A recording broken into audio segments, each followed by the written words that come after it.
San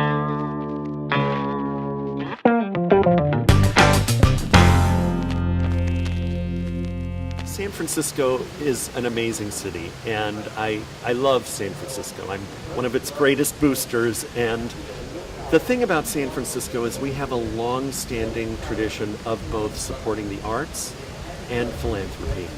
And it goes, even though by European standards we're not an old city, by American standards we're pretty old. We were founded during the gold rush, basically. I mean, we were founded before that, but we really started to grow in the gold rush, so say around 1849. But since that point, people who live and work in San Francisco have always given back to the community. And I think it's been a pillar of the community to support the arts, to support nonprofits, and to be philanthropic and donate back.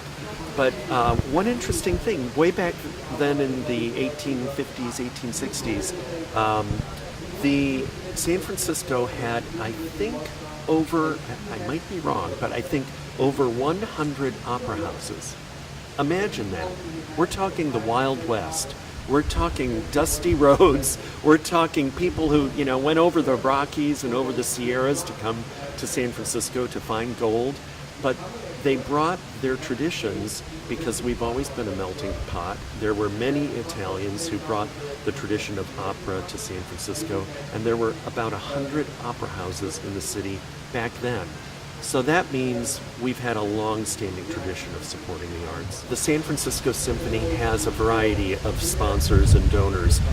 The majority of them, yes, come from the San Francisco, what we call the San Francisco Bay Area, which also includes Silicon Valley, San Jose, Oakland is another big city. The metropolitan region is about 7 million people, so it's primarily from that area. However, that said, there are people throughout the country who support what Michael Tilson Thomas is doing with this orchestra because he's so dedicated to music education. So I would say that there are donors that go beyond California, but the majority are in the Bay Area.